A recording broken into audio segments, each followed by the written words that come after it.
Baik, Assalamualaikum, selamat pagi dan apa khabar anda semua? Kembali bersama dengan kami di Apa Khabar Malaysia. Hari ini kita panggil episod kemunculan semula saya, Nur Salihah Azmi. Kemunculan semula. Setelah sekian, hampir 3 bulan tanpa Salihah dengan cerita bercuti sakan lah. Tapi harapnya boleh kembali bekerja seperti biasa. Ya, dan giliran saya pula untuk cuti selepas ini mungkin. Lepas ni Nurul nak ke mana pula? Kita kena tanya dia selepas ni. Lepas tu kita kena kopi-kopi juga dengan Nurul ni. Tapi penting kan Salihah? Alhamdulillah sihat. Salihah bagaimana? Saya sihat, Alhamdulillah. Mood selepas bercuti tu mungkin boleh dikongsikan. Mungkin bagi mereka nak menangani stres sedikit sebanyak boleh dapatkan tips daripada Salihah. Itu dia, orang kata apa, bercuti ni sebenarnya bukanlah saja menenangkan minda kita, selain kita kata mencuci mata juga sebenarnya ya. Tapi yang pentingnya itu boleh buatkan kita balance dengan work-life balance juga. Jadi walaupun apa yang anda rancang, saya harapkan supaya semuanya berjalan dengan lancar dan sejahtera hendaknya. Saya pergi ke bumi kangaroo. Banyaklah dapat kangaroo kat sana dulu. Kan? Ya, betul tu. Alhamdulillah masih ingat jalan pulang je pasti.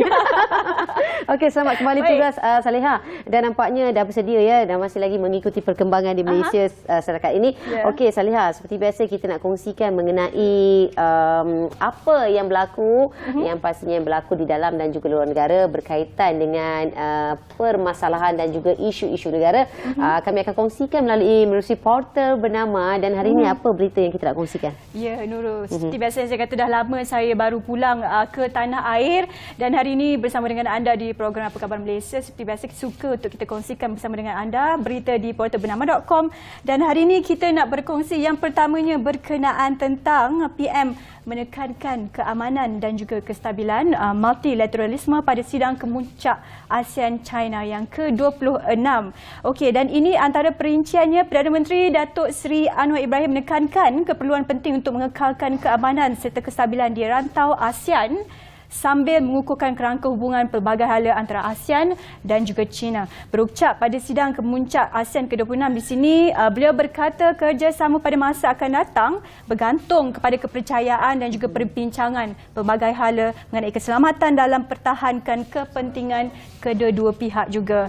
Dan dalam sidang kemuncak yang berlangsung ini, kita faham bahawa ianya penting untuk memberikan orang kata apa, perbincangan bagi menyatupadukan negara-negara ASEAN ini yang pastinya dari segi orang kata apa, perpaduan dan juga mungkin membawa lebih banyak isu yang akan diadakan pada sidang nanti ya. Dan pastinya hubungan antara dua negara, isu-isu yang diketengahkan untuk memantapkan ataupun dikata mengeratkan lagi hubungan yang sedia maklum terjadi. Kita tahu kita dan hubungan Indonesia serumpun. Betul? Banyak kebersamaan. Kita cari titik kebersamaan tu elakkan pertelingkahan dan juga persengketaan. Kerana yang pastinya kita adalah dikatakan serumpun. Serumpun ni bahasa pun sama, gaya hidup pun sama. Kita ambil yang baik, buangkan yang keruh. Itu yang pastinya itu antara perkongsian daripada Indonesia dan difahamkan Perdana Menteri akan melanjutkan lawatan adalah pada 5 hingga 7 September berkaitan sidang kemuncak ASEAN Jakarta dan sama-sama kita nantikan kemakmuran yang akan kita terima daripada perbincangan tersebut. Mungkin ada daripada sudut ekonomi negara yang mana kita tahu kan, kita doakan yang baik-baik belaka. Dan kali ini kita nak kongsi satu lagi berita yang sedia maklum ketika ini ramai yang nantikan sebenarnya.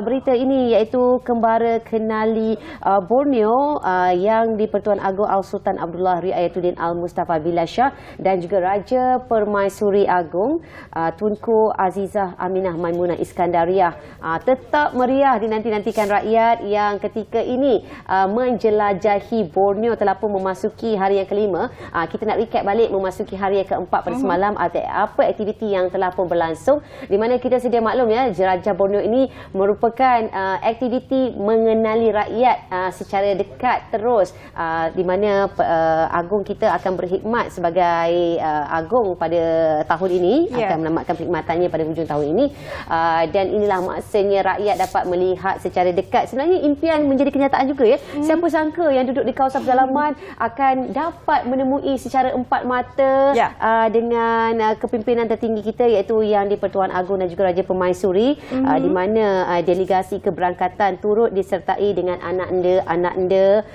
yang di-Pertuan Agong. Satu aktiviti yang begitu dengan rakyat dikatakan difahamkan ya, apabila melalui sahaja jalanan-jalanan itu, keterujaan rakyat tempatan jelas sekali, berkongsi masalah rakyat dan turut dicatat oleh Raja Permaisuri Agong, ya, antaranya masalah yang berkaitan dengan kemudahan elektrik, air, infrastruktur, merupakan pengangkutan jalan raya turut diambil kira, dan mungkin ini dilihat sebagai satu medium yang berkesan apabila terus yang disuarakan oleh Yang di-Pertuan Agong, sama-sama kita nafikan impaknya kepada rakyat. Betul. Dan yang menariknya, selain daripada berhenti di tepi bahu jalan mengambil gambar bersama dengan rakyat, Permaisuri Agong turut berhenti di tepi jalan membeli buah-buahan melalui jambatan tanpa ruli. Dan yang manisnya difahamkan juga sorakan yang kuat serta laungan Daulat Tuanku bersahut-sahutan mengiringi keberangkatan keluarga diraja itu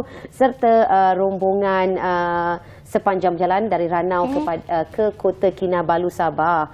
Dan difahamkan juga anak-anak sekolah turut menyanyikan lagu kebangsaan mereka. Banyak aktiviti lagu sekolah mereka diadakan, untuk meraihkan. Saya rasa cukup meriah sekali umpama satu perarakan yang akan melintasi sepanjang Jalan Sabah ini. Dan selepas Sabah akan ke Sarawak.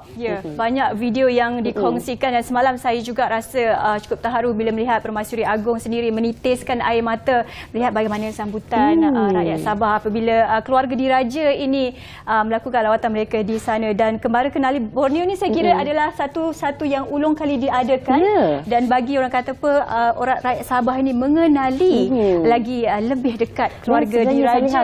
Ini umpama memecah tradisi diraja sebelum ini yang begitu kita sedia maklum, begitu ketat dengan protokolnya, dan inilah kata-kata yang tepat, rakyat dan raja berpisah tiada. Benar. Okey, itu berkenaan tentang Kembara Kenali Borneo melibatkan keluarga diraja. Dan seterusnya kita nak berkongsi juga satu lagi berita daripada portal bernama.com hari ini berkenaan tentang WWF Malaysia. Kabarnya pemegang taruh Sabah komited untuk selamatkan hidupan liar terancang yang berada di ladang. Okey, di antara perinciannya mungkin ramai yang beranggapan tidak akan membuka ladang ataupun menjalankan projek pembangunan akan beri impak buruk ke atas hidupan liar serta masyarakat setempat. Tetapi walau bagaimanapun, Rizab Hidupan Liar Tabin yang terletak di bahagian timur Sabah ini membuktikan usaha pemuliharaan dan juga ladang kelapa sawit boleh dilaksanakan seiring menerusi rangka kerja pendekatan lanskap penghidupan WWF. Saya ingat juga dulu masa saya bersekolah rendah lah ataupun dah masuk sekolah menengah pun selalu mendengar tentang aktiviti-aktiviti pemuliharaan dan pemeliharaan yang dilakukan oleh WWF Malaysia ini. Dan juga ini adalah menggandingkan langkah pemuliharaan dan pemanggunan mampan dengan integrasi pelindungan hutan, hidupan liar dan sungai dengan pengeluaran kelapa sawit mengikut garis panduan meja bulat mengenai minyak sawit lestari RSPO. Dan ia juga melibatkan pemuliharaan koridor ekologikal dan juga simpanan kawasan tebing sungai ataupun anak sungai. Dan di antara lebih perinciannya, menurut pengurus kanan pertanian mampan WWF Malaysia, Mac Donisius berkata langkah berkenaan termasuk menanam ratusan pokok yang cepat membesar bagi mewujudkan koridor ekologikal di ladang serta menghubungkan hutan simpan tabin ke hutan simpan sila bukan yang mampu meningkatkan mutu habitat yang dilaporkan merosot. Dan di dalam gambar itu kita tengok lokasi yang terlibat di kawasan Sabah. Jadi saya kira usaha yang dilakukan ini patut diteruskan juga di masa hadapan bagi memulihara dan juga menyelamatkan hidupan liar yang terancam di kawasan ladang itu. Dan saya kira kan mungkin boleh turut diguna pakai kepada negeri-negeri yang lain juga, tidak tertakluk kepada Sabah semata-mata. Ini sangat bagus untuk memelihara ekosistem di dalam negara sendiri, kerana kita sedia maklum kita ni meminjam apa sumber yang ada daripada generasi akan datang, dan sebaiknya kita pulangkan kepada mereka dengan apa yang ada seharusnya dikekalkan. Ya, dan kita manusia, hidupan liar dan segalanya ini orang kata apa berkaitan. Jadi kita patut menjaga semuanya. Okey, baiklah. Seperti biasa saya dah hilang rindu Kak Nurul ni, saya rindu juga kat seorang lagi ni penyampai berita kita, dan kita nak saksikan banyak lagi berita bersama dengan Hanim, dan selepas itu kita tengok ramalan cuaca. Silakan.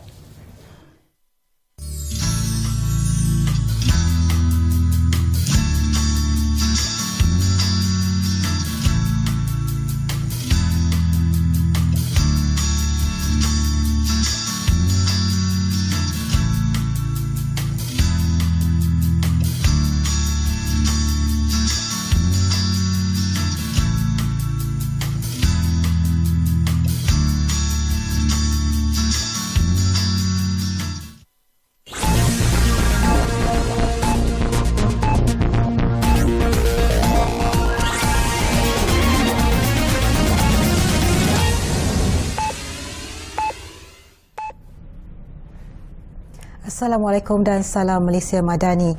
Perdana Menteri Datuk Seri Anwar Ibrahim mencadangkan kerjasama selanjutnya dengan Amerika Syarikat menerusi tumpuan terhadap kerjasama ekonomi yang lebih mendalam melalui perjanjian kerangka pelaburan dan perdagangan serta libat urus ekonomi yang meluas.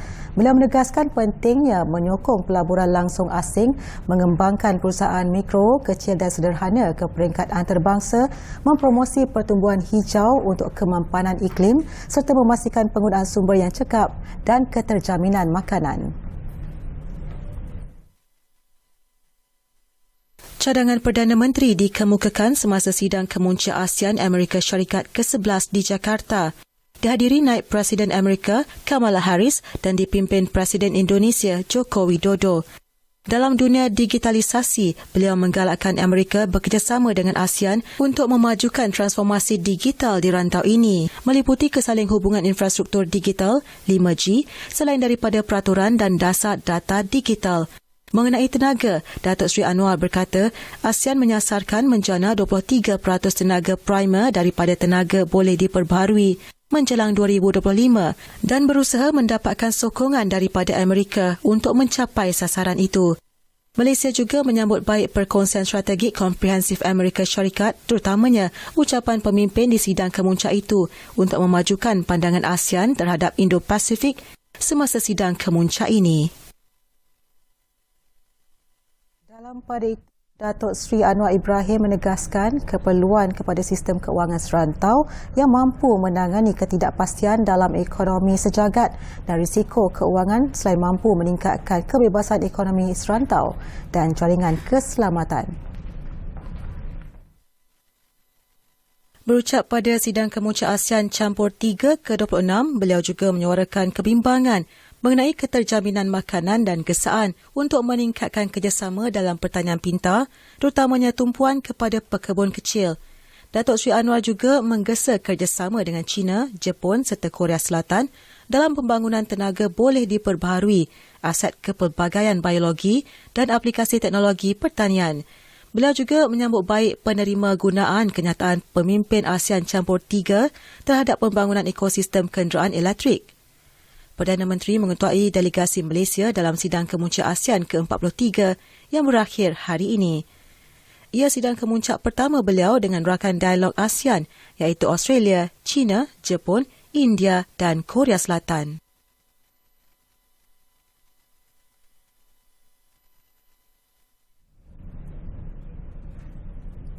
Penyediaan program pendidikan dan latihan teknikal dan vokasional TVET perlu memberi perhatian terhadap cadangan kerajaan untuk menimbang semula syarat kelayakan bagi memudahkan golongan orang kurang upaya menyertai program itu pada masa hadapan. Mensyarahkanan Pusat Kajian Kepelbagaian Pendidikan, Fakulti Pendidikan UKM, Dr. Anwar Ahmad berkata, langkah itu bagi memastikan golongan OKU meningkatkan taraf hidup dan menyumbang kepada pertumbuhan negara. Dan pada saya perkara pertama yang mesti dilakukan adalah untuk memastikan semua kumpulan OKU ini didaftarkan supaya mereka dapat maklumat dan juga dapat pendarahan yang jelas. Kita harapkan perkara tindakan yang pertama dilakukan oleh mendaftarkan seramai mungkin individu-individu ataupun kumpulan OKU ini supaya mereka dapat dibantu. Latihan yang disediakan pihak industri atau kerajaan akan memberi manfaat dari segi kemahiran dan pengetahuan serta jaringan sosial ataupun networking. Dr. Anwar berharap kerajaan turut mengambil langkah menyediakan kemudahan atau prasarana pendidikan yang bersesuaian bagi membolehkan golongan OKU mengikuti program TVET dengan lebih sempurna. Ahad lepas, Perdana Menteri Datuk Seri Anwar Ibrahim berkata kerajaan akan menimbang semula syarat kelayakan bagi golongan OKU mengikuti program TVET untuk memudahkan mereka menyertai bidang itu.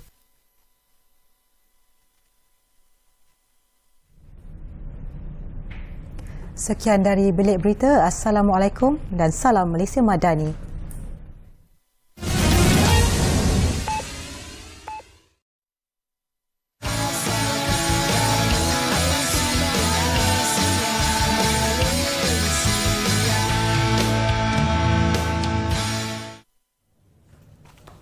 Terima terima kasih di atas kesetiaan anda bersama kami pastinya dalam Apa Khabar Malaysia. Dan ketika ini kita sedia maklum ya, Perdana Menteri berada di Indonesia bagi sidang kemuncak ASEAN ke-43 yang berlangsung di Jakarta. Dan mungkin tanpa membuang masa, kita boleh kongsikan mengenai perbincangan hari ini yang pastinya berkisarkan mengenai sidang kemuncak ASEAN 2023 ketika ini bersama dengan Dr. Amir Nura Rashid Yatiban, merupakan pensyarah kanan Pusat Pengajian Antarabangsa Universiti Utara Malaysia yang berada di talian ketika ini. Assalamualaikum Doktor, apa khabar? Sihat hendaknya? Waalaikumsalam. Alhamdulillah. Terima kasih Nurul dan juga Salihah ya. Okey, Doktor, mungkin kita boleh langsung terus ya.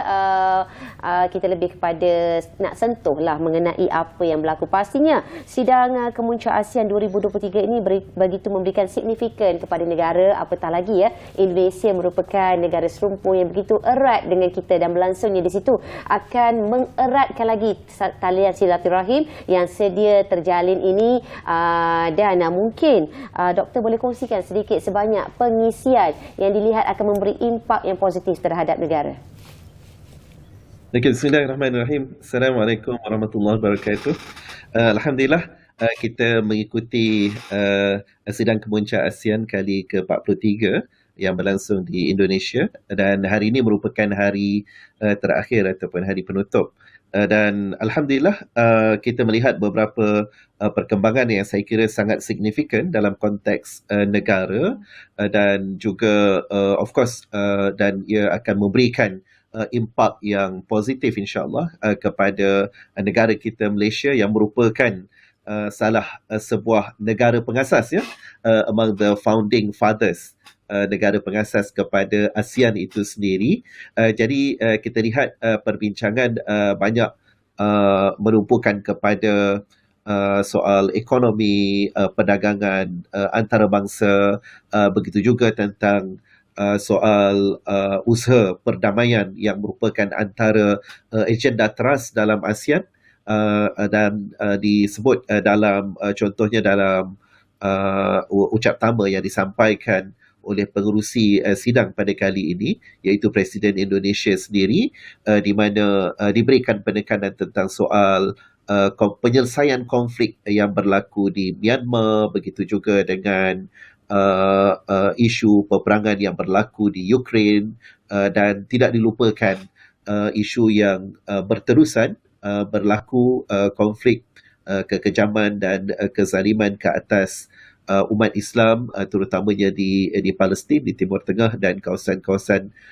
serantau. Dan dalam hal ini saya melihat penumpuan kepada aspek ekonomi yang merupakan teras ya di dalam ucap tama ini, dengan membawa tema iaitu ASEAN Matters, Epicentrum of Growth ya, merupakan satu tema yang saya kira sangat mendalam dan turut memberikan impak peranan bagaimana Malaysia boleh berperanan dengan lebih efektif, dengan sebab ASEAN Matters ni memberikan penekanan kepada soal effectiveness, keberkesanan ASEAN itu sendiri, dan dalam masa yang sama ia juga memberikan tumpuan kepada peranan ASEAN serta ASEAN sebagai sebuah gabungan negara, sebuah pertubuhan antarabangsa yang bersatu daripada kalangan ahli-ahlinya bagi menuju kepada apa yang disebut sebagai epicentrum of growth ya, kalau boleh diterjemahkan sebagai titik ataupun pusat ledakan pembangunan yang merupakan suatu aspirasi besar yang saya kira ia akan memberikan impak yang positif kepada Malaysia khususnya, dan negara-negara anggota ASEAN yang lain amnya, bagi membawa rantau ini, gabungan ini, ASEAN ini kepada satu tahap yang lebih baik, yang pastinya akan memberikan manfaat yang besar kepada negara kita insya-Allah. InsyaAllah itu yang pasti. Okey, baiklah. Profesor tadi ada menyebutkan tentang tema untuk kali ini adalah ASEAN Matters. Jadi untuk tahun ni bagaimana dari sudut pandang profesor sendiri, kenapa tema ini diangkat? Dan kita sedia maklum bahawa persidangan Kemuncak ASEAN ini menggabungkan banyak orang kata apa pemimpin negara yang bukan calang-calang juga. Ya, betul. Dalam hal ini, Salihah dan Nurul, ya, ia merupakan satu, saya kira sebagai suatu tema yang sangat optimistik dan futuristik. Ya, cuba untuk membawa ASEAN ini kepada satu tahap bila disebut tadi sebagai titik ataupun pusat ledakan pembangunan. Aspirasinya adalah untuk meletakkan ASEAN ini pencapaiannya dari sudut ekonomi, dari sudut perdagangan, peranan di peringkat politik antarabangsa ke tahap yang lebih daripada standard yang dicapai oleh dunia. Maknanya mencapai satu tahap yang jauh ke hadapan, dan memang diakui betapa ASEAN mempunyai signifikan yang sangat besar kepada negara-negara dunia. Termasuklah ASEAN dianggap sebagai rakan perdagangan yang sangat berpotensi bagi Amerika Syarikat, bagi kuasa besar lain seumpama China, ya. Dan dalam hal ini, dalam sidang kemuncak pada kali ini antara perkara yang diberikan penekanan, ya. Dengan sebab itu dalam setiap kali sidang kemuncak kita akan lihat di sana ada juga contohnya summit yang membabitkan rakan-rakan kerjasama. Dalam konteks sidang pada kali ini, tumpuan diberikan selain daripada ASEAN US, begitu juga dengan ASEAN Australia, tumpuan diberikan kepada apa yang juga disebut sebagai ASEAN Plus 3. Ya? ASEAN Plus 3 ini membabitkan China, Jepun dan Korea Selatan. Ya, dan saya kira ia adalah sangat signifikan, malah diberikan penekanan dalam ucap tema ini tentang bagaimana ASEAN Plus 3 ini boleh untuk dimanfaatkan bagi terus memberikan suatu lonjakan yang besar dari sudut ekonomi dan peranan Asia Timur. Ya. Bila disebut ASEAN Plus 3 ini akan digambarkan dengan peranan kuasa ekonomi Asia Timur bagi membawa rantau ini dan dunia keseluruhannya,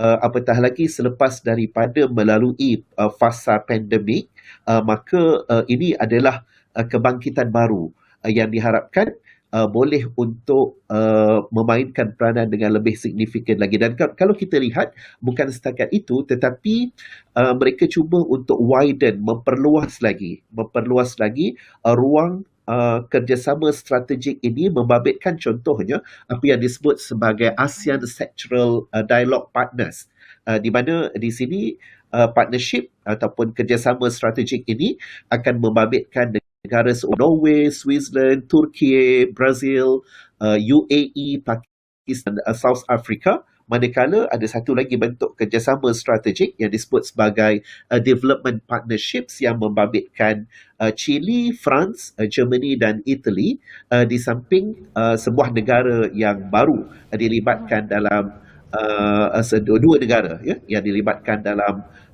development partnership ini, iaitu Netherlands, Belanda, juga Morocco, ya.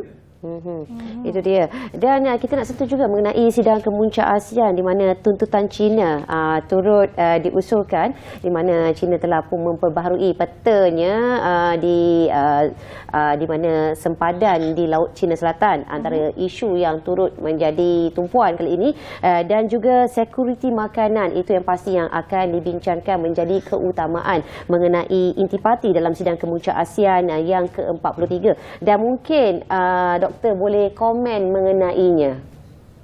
Okey, terima kasih. Ini juga antara satu perkara yang saya kira dalam sidang kemuncak ASEAN ini disebut secara terbuka, ya, secara jelas. Terutamanya kalau kita lihat kepada ASEAN China Summit, ya, di mana di sana ucapan daripada Perdana Menteri China, Li Qiang, menjelaskan bagaimana sikap China. Cuma tentang peta baru tu tidak disebut dalam sidang kemuncak pada kali ini. Cuma dia dibincangkan ataupun dikemukakan, disebut sebelum daripada sidang yang telah mencetuskan reaksi yang pelbagai daripada negara-negara yang berkenaan, terutamanya daripada kalangan negara-negara anggota ASEAN seumpama Filipina contohnya, dan beberapa negara-negara lain. Jadi dalam hal ini saya melihat China dengan ketegasan cara mereka, di mana mesej yang cuba untuk disampaikan adalah dalam hal yang membabitkan disputes, mungkin di sana ada pertelingkahan, perselisihan dalam hal yang membabitkan sempadan, begitu juga dengan bentuk-bentuk yang disebut sebagai assertive activities yang dilakukan oleh China ini, maka perlu diselesaikan secara bijaksana, secara berdialog, secara harmoni. Dan mesej daripada China adalah untuk seboleh mungkin tidak melibatkan the so-called middle parties, yang mesej yang disampaikan adalah seboleh mungkin tidak dilibatkan US dalam hal yang membabitkan sempadan ini. Dan dalam hal ini saya kira ASEAN sebagai sebuah pertubuhan antarabangsa yang berwibawa, ASEAN juga perlu dan wajar untuk, walaupun buat masa ini dia dilihat belum ada satu kenyataan secara tegas daripada ASEAN sendiri, saya kira ASEAN boleh untuk membincangkan dan menyatakan sikap secara tegas dalam keadaan yang masih lagi harmoni dalam menangani isu-isu yang berkait dengan perselisihan ataupun pertelingkahan yang dibangkitkan oleh China berkenaan. Maknanya di sana pendekatan ASEAN sebagai sebuah pertubuhan yang tidak berpihak kepada mana-mana kuasa besar secara jelas ini perlu untuk ditampilkan dengan suatu bentuk ketegasan, tetapi masih dalam suasana yang harmoni, insya-Allah. Ya, itu. Okey, itu di antara juga isu tumpuannya Profesor di sidang kemuncak ASEAN 2023. Tapi kita tahu apabila kita menghimpunkan pemimpin-pemimpin di negara rantau ASEAN ini, pasti tidak lari juga untuk memberi tumpuan kepada isu yang melibatkan negara di rantau ASEAN ini. Jadi bagaimana komen Profesor juga berkenaan tentang isu di Myanmar untuk perbincangan kali ini? Dalam hal ini memang disebut secara langsung dalam ucap tema yang disampaikan, malah dibincangkan, dan dalam konteks ini ASEAN memberikan komitmen untuk memperbaharui tekad mereka bagi menyelesaikan isu ataupun konflik yang berlaku di Myanmar.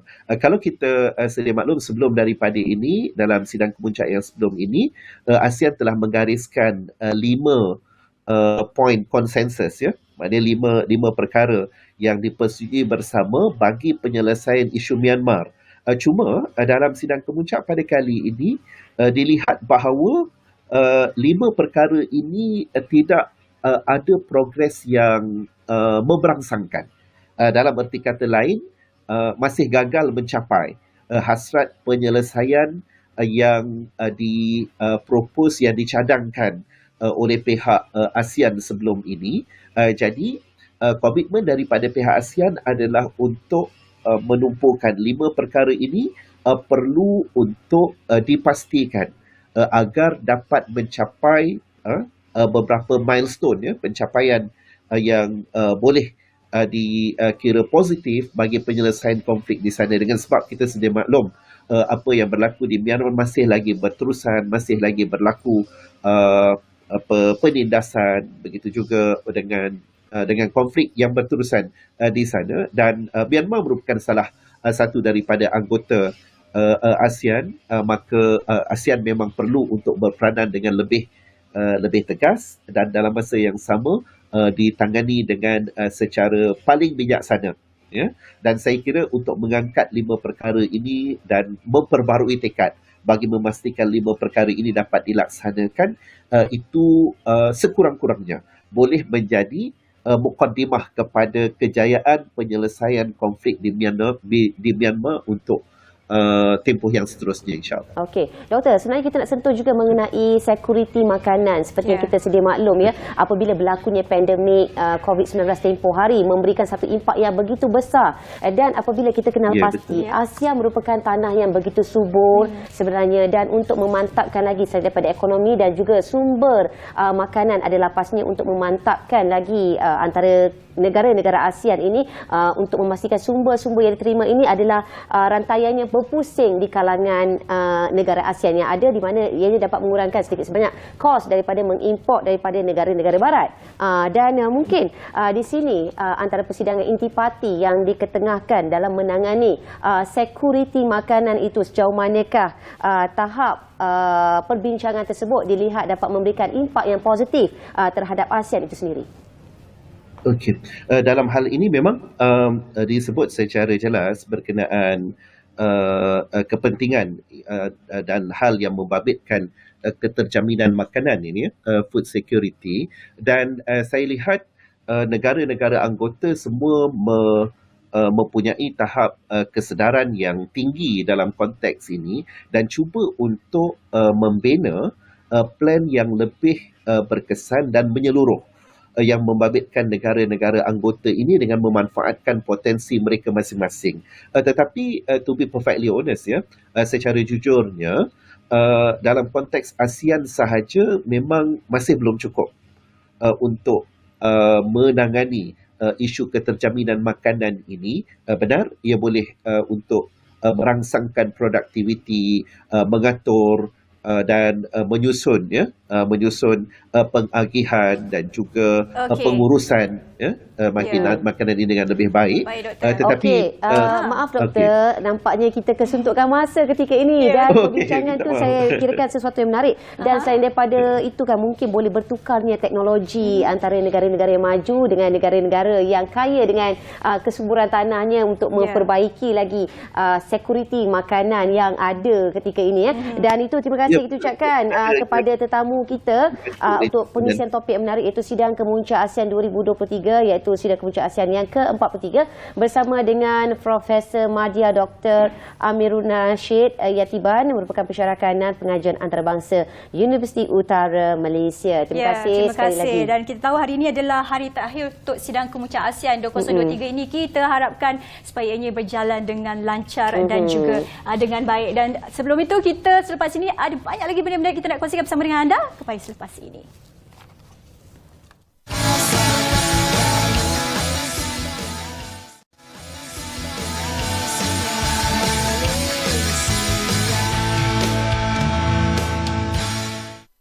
Hai, kembali bersama kami di program Kabar Malaysia. Tadi kita dah berehat sebentar. Ini kita bawakan anda kembali bersama dengan kami untuk slot yang kedua ni. Satu yang lebih menarik dan satu yang playful juga ni. Kita nak bercakap tentang Festival Permainan Malaysia 2023. Nurul suka permainan apa? Saya tanya soalan cepu mas dulu mula-mula ni.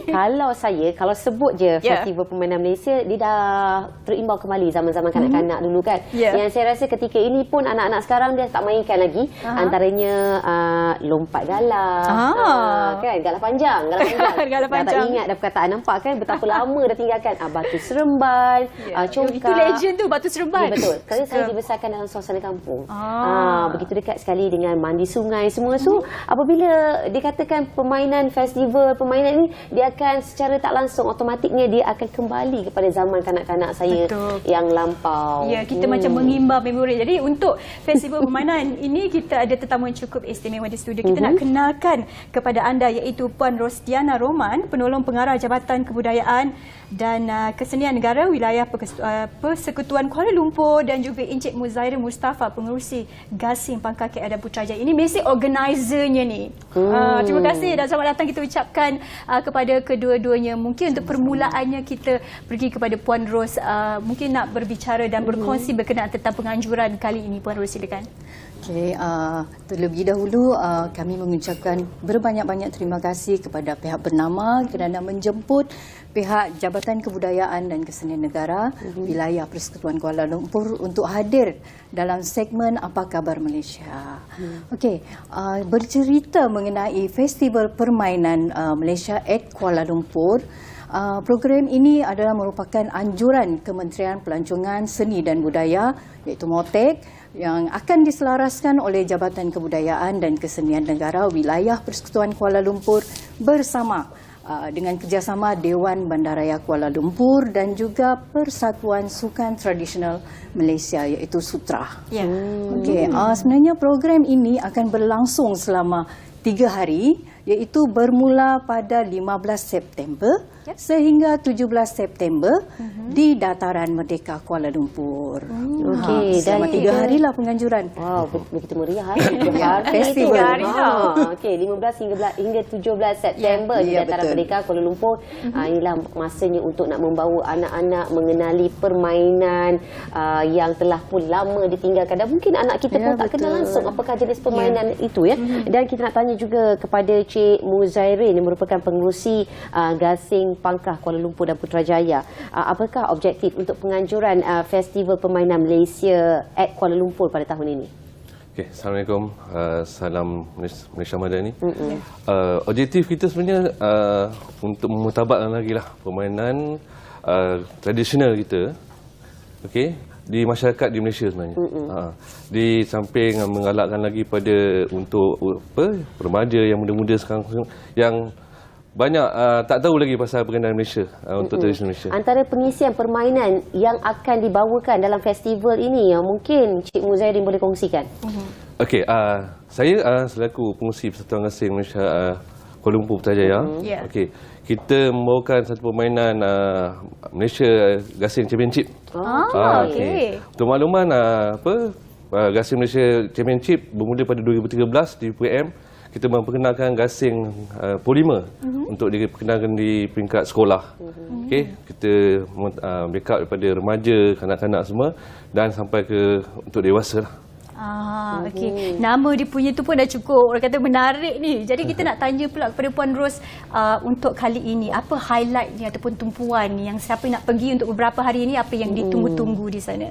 Okey, apa yang menariknya dalam Festival Permainan Malaysia ni at Kuala Lumpur, sebenarnya dalam festival ini kita menghimpunkan himpunan permainan tradisional daripada etnik Melayu, Cina, India dan tak lupa juga dengan daripada permainan tradisional Sabah dan Sarawak serta permainan orang asal iaitu orang asli.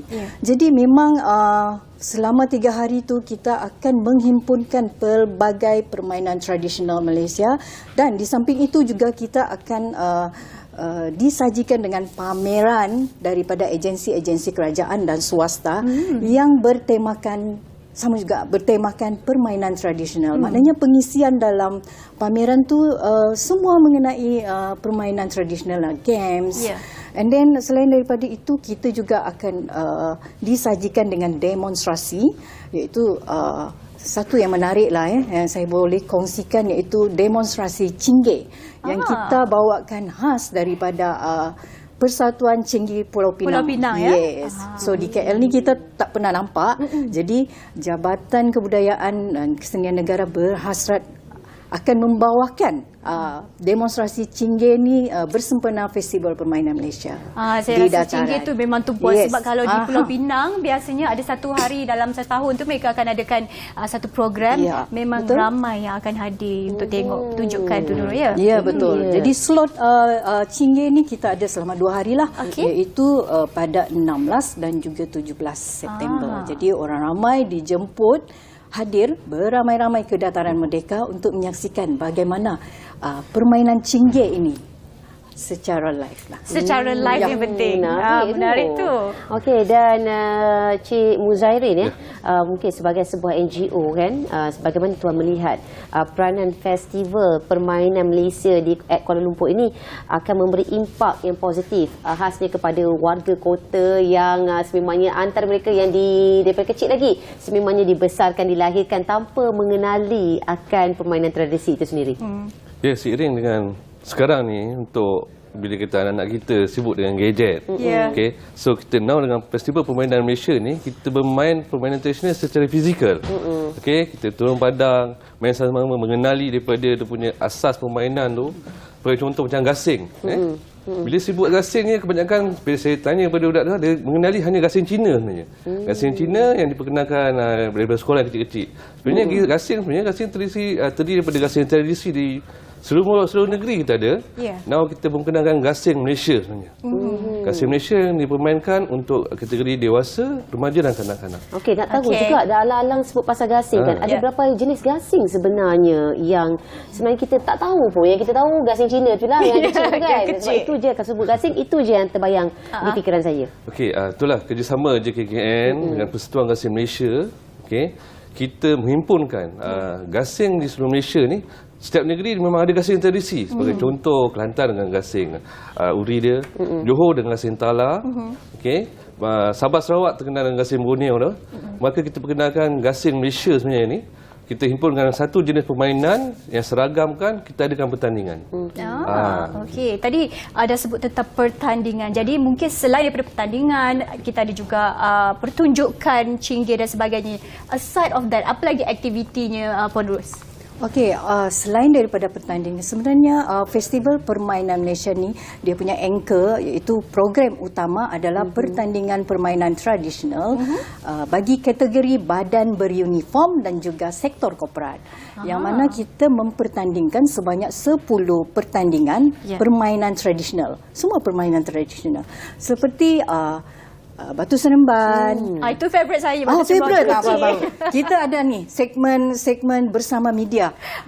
Open untuk public. Kita sediakan. Kita booking. Boleh. Nanti saya sediakan slot tu untuk boleh tapau sekali. Boleh tapau. Okey, contohnya kita akan melihat badan beruniform dan juga sektor korporat bertanding. Contohnya permainan bola sepak kain sarung. Bermain bola sepak dengan memakai sarung. Okey, jadi datang beramai-ramai ke Festival Permainan Malaysia di Dataran Merdeka. Jadi kita lihatlah macam mana Abang Bomba, Abang Bomba berkain sarung, bermain bola sepak. And then kita ada sepak raga ratus, tarik tali tradisional, memanah tradisional dan juga menyumpit. Wow. Ini dipertandingkan. Begitu menarik. Selain daripada pertandingan, kita juga ada slot interaktif bersama khalayak. Okey, dan apa pun kita akan berhenti rehat seketika, kembali selepas ini dengan lebih banyak lagi sebenarnya pengisian mengenai Festival Permainan Malaysia at Kuala Lumpur. Jangan ke mana-mana.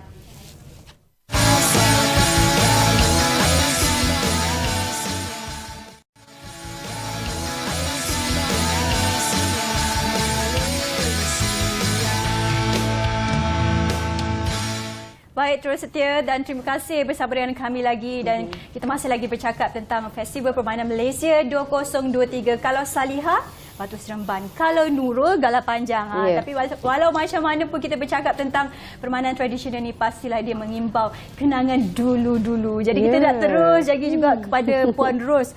Nak tanya juga, banyak-banyak lokasi yang dipilih untuk tahun ini. Kenapa kita pilih untuk Dataran Merdeka untuk tahun ini? Okey, kenapa kita memilih Dataran Merdeka sebagai lokasi penganjuran? Kerana kita sedia maklum bahawa Dataran Merdeka adalah satu lokasi yang sangat strategik, berada di tengah-tengah kota metropolitan dan dia sangat mudah untuk diakses.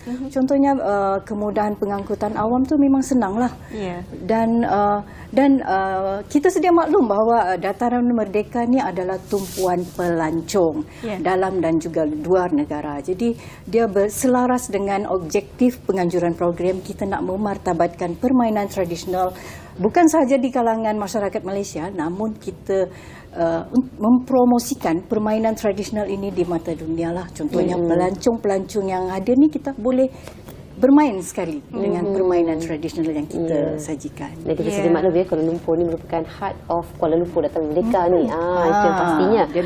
Dan kita nak tahu juga antara sasaran penglibatan mereka terhadap Festival Permainan Malaysia Kuala Lumpur 2023 ini. Adakah ianya terdiri daripada peserta semata-mata ataupun memeriahkan lagi acara, pastinya selebriti akan datang ataupun pempengaruh untuk memeriahkan lagi ataupun menarik lagi kunjungan orang ramai, bagaimana? Okey, bagi sasaran peserta sebenarnya untuk peserta yang bertanding tu memang kita dah ada dah, iaitu 10 badan beruniform daripada kontinjen daripada badan beruniform, contohnya PDRM, DBKL sendiri, RELA, AADK, Immigration Maritim dan juga MESAT lah. And then manakala daripada sektor korporat kita boleh lihat penyertaan daripada kontinjen Malaysia Airport Berhad, KTMB, Petronas, PTPTN, RHB Bank, Perkeso dan juga HEB University. Ada 10 kontinjen lah setiap kategori. Dan penyertaan selebriti, kita memang ada penyertaan daripada selebriti, iaitu bersempena kita mengangkat badan beruniform ni. Jadi kita panggil Syafiq Farhan. Bersama-sama dalam festival ini. Dan pempengaruh contohnya artis-artis yang terlibat, Pendi Bakri, dan juga pesilat negara. Pesilat negara pun ada terlibat sekali, iaitu Jufri bersama Mary Yati, daripada mereka berdua ni pesilat dunia yang telah menanglah di kejohanan juara dunia. Jadi selain kita ada juga kunjungan orang ramai, penyerinya pastinya ada selebriti dan juga artis. Tadi kita berbicara berkenaan tentang aktiviti dan juga pertandingan. Bila bercakap tentang pertandingan, pastinya ada juga prizes atau hadiahnya.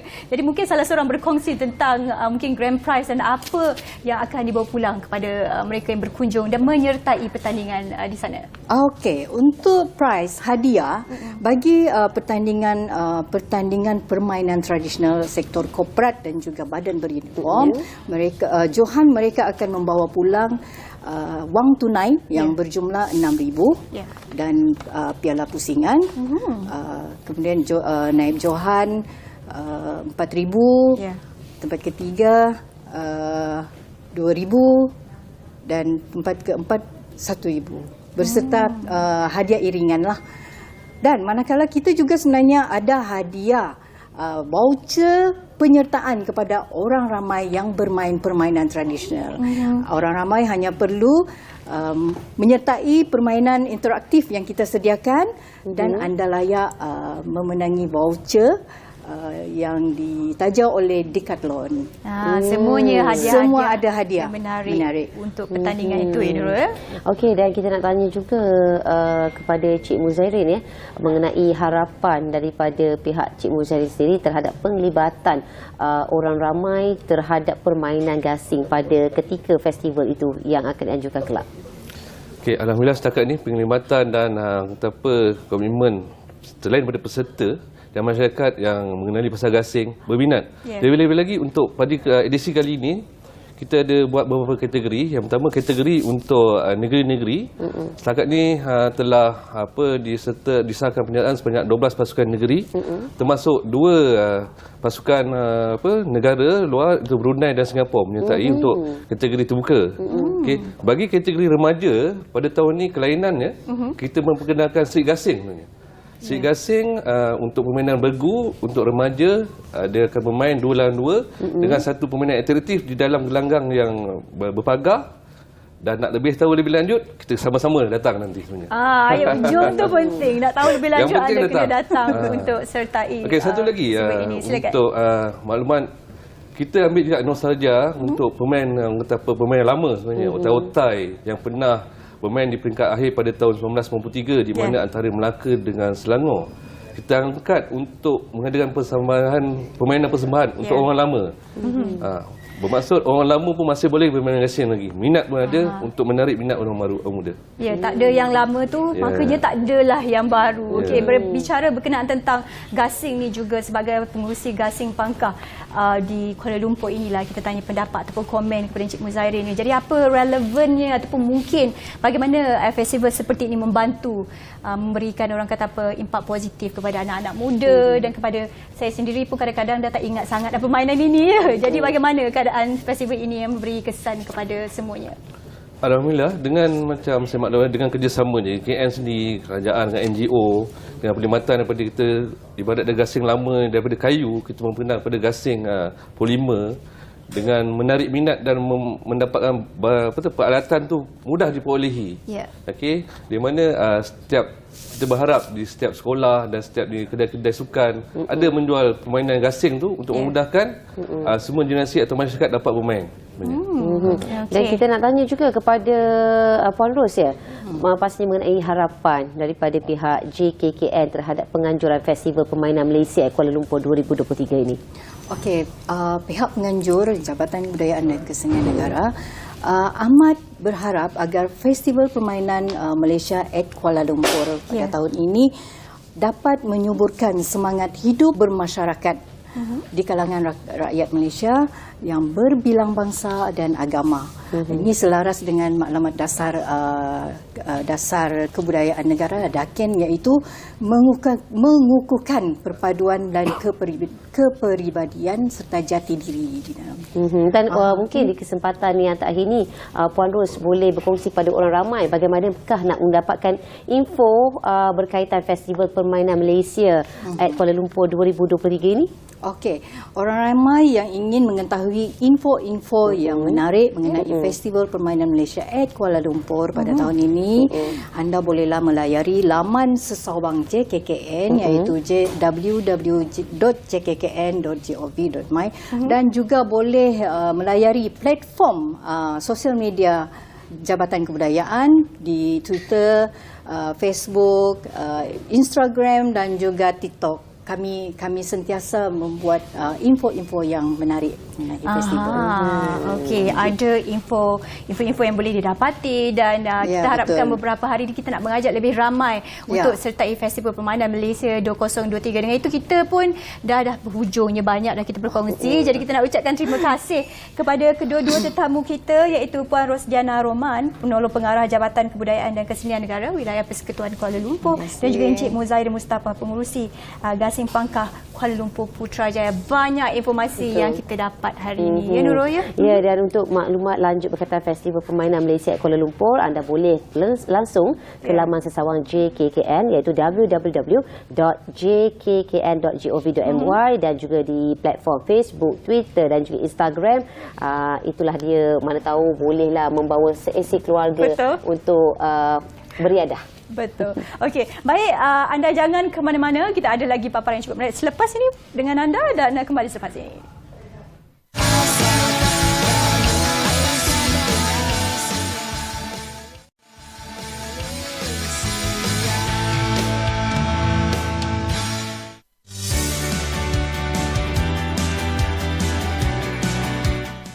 Pernahkah anda terfikir bahawa sayur-sayuran atau barangan keperluan seharian boleh dijadikan sebagai salah satu produk kesenian? Hal inilah yang dilakukan oleh seorang seniman Jepun, Tatsuya Tanaka, yang mengubah peranan sayur-sayuran dan barangan harian menjadi taman mini dan hasil seni yang cukup indah. Malah, hasil karya itu semakin mendapat perhatian di kalangan para peminatnya di serata dunia.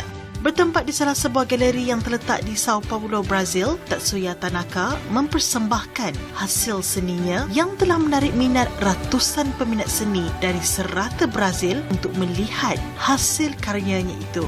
Dengan tema Jepun dalam dunia mini, Tatsuya Tanaka mengubah sayur brokoli menjadi pokok di taman, berus menjadi lapangan padi, selain kotak natto, masakan sarapan yang menjadi istana Jepun.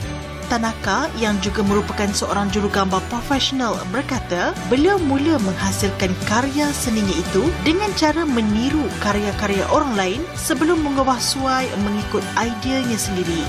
Dalam masa yang sama, Tanaka mengakui alam merupakan sumber inspirasi utamanya dalam menghasilkan karyanya itu. Rata-rata pengunjung yang menghadiri pameran tersebut menyatakan rasa kekaguman mereka melihat hasil seni Tanaka. Salah seorang pengunjung yang hadir dalam pameran tersebut berkata beliau amat tertarik melihat seni bina istana Jepun yang dihasilkan menerusi kotak natto. Ianya sesuatu yang unik dan tidak pernah difikirkan oleh orang. Pameran Brazil akan terus berlangsung sehingga 8 Oktober 2023 di Japan House, Sao Paulo, Brazil.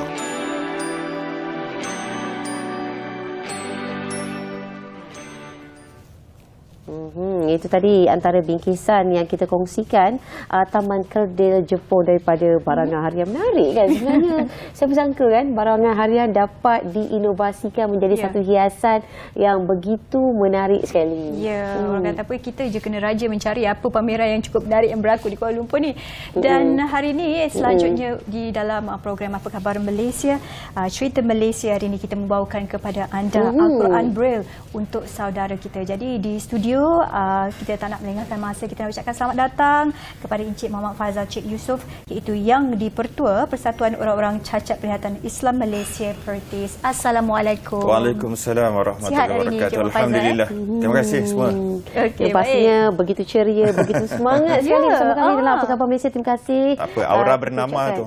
Alhamdulillah. Jadi banyak perkongsian yang menarik hari ini ya. Kita nak berkongsi mengenai Al-Quran Braille untuk saudara kita. Dilihat dapat kita saksikan bahawa untuk medium antara komunikasi ataupun untuk menyantuni dan juga menghubungkan antara sesama manusia tidak ada hadnya ya. Dan untuk mendalami agama, pastinya untuk sebagai seorang muslim yang sejati, Al-Quran tidak dapat dipisahkan dalam kehidupan makanan rohani. Dan pastinya kita nak berkongsi mengenai Al-Quran Braille. Dan terlebih dahulu mungkin kita boleh sikit sebanyak kita mengangkat Persatuan Penglihatan orang-orang cacat penglihatan Islam Malaysia, iaitu Pertis ya. Dan mungkin boleh Ustaz terlebih dahulu berkongsi mengenai Pertis itu. Okey.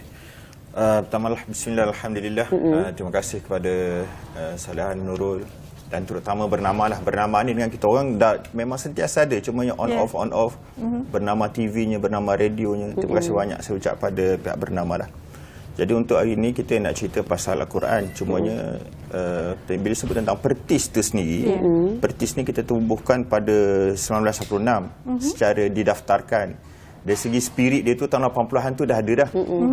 Sebab tu nama dia Pertis, Persatuan Tunanetra Islam Malaysia waktu tu. Tahun 80-an. Bila kita daftar tu kita sesuaikan dengan nama semasa. Persatuan Orang Cacat Penglihatan Islam Malaysia sebagai penghargaan kita pada orang lama. Kan kita cerita daripada tadi kan, tak ada orang lama, tak ada orang baru.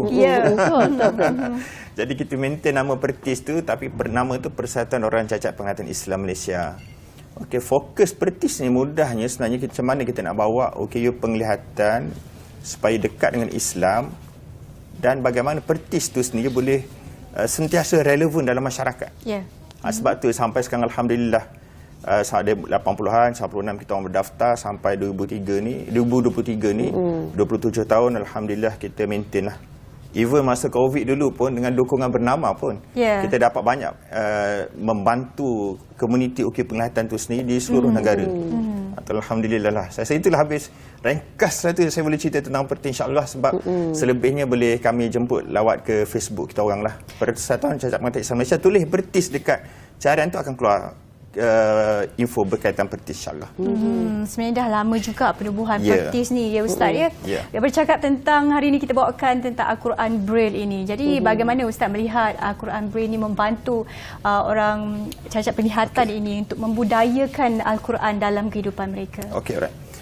Okay, alhamdulillah sebenarnya bila kita sebut tentang Al-Quran Braille ni, yang saya bawa ni kan, dia Al-Quran Braille ni dia cerita dia bermula tahun 1991, mula masuk ke Malaysia. Waktu tu dia bawa oleh satu General Bridge, kita nama dia.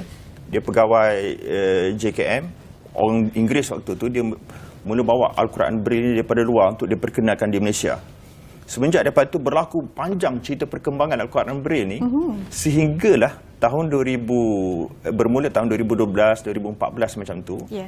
Satu usaha cuba Pertis cuba rangka usaha bersama JAKIM, sahabat-sahabat JAKIM, USIM, Kementerian Dalam Negeri untuk kita terbitkan satu Al-Quran untuk negara. Okay, sebelum tu kita buat Al-Quran ni Pertis atas inisiatif sendiri dengan dukungan daripada KDN, sebab penerbitan Al-Quran ni kat Malaysia kita walau dalam apa bentuk mesti ada kebenaran daripada KDN. Okey, sebelum kita bentukkan Al-Quran untuk negara, Pertis keluarkan secara sendiri. Kemudian cek oleh KDN, itu pun cerita panjang. Alhamdulillah kita dapat pelepasan tu KDN. Kemudiannya bermula tahun 2012-2014 macam tu, satu usaha kita gerakkan macam mana Al-Quran. Kalau dulu Al-Quran Braille ni dia penulisan dia berbentuk Al-Quran Majidiyah atau apa ni, yang lebih kepada Al-Quran Al-Majid, yang mana Al-Quran itu lebih kepada kita nak tulis Al-Quran Braille ni tak boleh macam Quran biasa. Jadi masa itu lebih kepada berasaskan kita kata bunyi. Okay, mula daripada 2012-2014 tu kita mula rangka macam mana satu Al-Quran Braille yang kita ambil kaedah penulisan dia, sebab kaedah penulisan Al-Quran Braille ni pelbagai. Di Arab Saudi pun pelbagai. Mesir lain, di apa ni, di negara Arab, Kuwait, Madinah, dia lain style dia. Itu kita tak sempat nak cerita. Cumanya apa yang saya nak share, bermula daripada itu kita cuba perhatikan pelbagai kaedah penulisan tu. Kita cuba rangka dan akhirnya bulan April tahun lepas dilancarkan Al-Quran Braille Mashaf Malaysia. Jadi Al-Quran Braille Mashaf Malaysia ni satu Al-Quran yang kita buat sehampir rapat dengan Resam Usmani. Nak dapat 100% Resam Usmani memang tak dapat. Jadi hampir kepada Resam Usmani, dan Quran ni adalah hak milik negara di bawah kelolaan Jabatan Kemajuan Islam Malaysia. Sebab tu saya ucap sangat penghargaan yang tak terhingga kepada JAKIM, KDN dan USIM dan seluruh yang terlibat. Kalau nak bilang satu-satu tak sempat. Jadi dengan dukungan pelbagai pihak inilah negara kita dapat hasilkan Al-Quran Braille Mashaf Malaysia, dan Pertis dipertanggungjawabkan untuk menerbit dan mengedarkan Al-Quran ni. Jadi untuk cerita maklumat Soleh Nurul dan sahabat-sahabat kita kat luar sana, Al-Quran Braille ni bayangkan mesin dia, mesin cetak dia 45,000 harga US sekarang ni. Jadi dengan 45,000 harga dengan satu rim kertas Braille 38 hingga 45 ringgit, kos satu set Al-Quran Braille adalah 420. Tapi kita bagi percuma. Sebab kat Malaysia kita mendapat dukungan yang sangat padu daripada masyarakat, daripada korporat, untuk kita keluarkan Al-Quran Braille ni untuk setiap OKU penglihatan kita kat Malaysia. Tambahan lagi sebab dengan peluang yang ada hari ni kan, bila kita Malaysia menang juara dalam musabakah baru ni, Koyum tu sendiri, Koyum menggunakan Al-Quran Braille yang kita keluarkan. Jadi orang kata, sebab saya tertarik dengan kebetulan hari ini daripada berita kita pukul 9 tadi, cerita tentang bagaimana OKU perlu diselahkan, Prof Anwar sebut yang daripada UKM kita tadi. Jadi di situ ibu bapa perlu datang, perlu tampil supaya pendaftaran OKU itu berlaku. Sebab sekarang ni lebih kurang kalau kita tengok daripada sistem maklumat OKU kita, lebih kurang dalam 600,000 baru. Sedangkan perangkaan OKU pelbagai kategori kita kat Malaysia adalah 4.8 juta. Di 15% populasi adalah OKU. Sebab itulah bila kita buat Al-Quran ni, alhamdulillah lancarnya tahun lepas oleh YB Menteri sendiri. Kemudian sebab apa kita nak keluarkan Al-Quran ni? Apakah Al-Quran yang sebelum ada ni, yang sebelum ni tak mencukupi? Pertama kita nak pastikan Al-Quran Braille keluaran Malaysia ni menjadi satu agenda khusus kerajaan. Alhamdulillah benda itu berlaku. Kemudiannya kita nak jadikan Al-Quran ni sehampir rapat dengan Resam Usmani, sebab kita nak bawa OKU tu mesti bermasyarakat. Cabaran dia untuk maklumat Soleh dan Nurul sebelum ni, bila Al-Quran lama kita gunakan di tengah masyarakat, bila OKU penglihatan kita bawa Al-Quran dia orang di belajar kat masjid-masjid kan, dia ada perbezaan. Ada tanda-tanda yang ada pada Resam Usmani tidak ada pada Al-Quran Braille ni. Jadi dia tak selari. Jadi bila berlaku keadaan tu, bila kita rangka Al-Quran Braille Mashaf Malaysia ni, kita selesaikan masalah tu. Itu dia. Jadi sekarang ni bila OKU penglihatan dia nak belajar ke masjid mana-mana, dia tak kekok.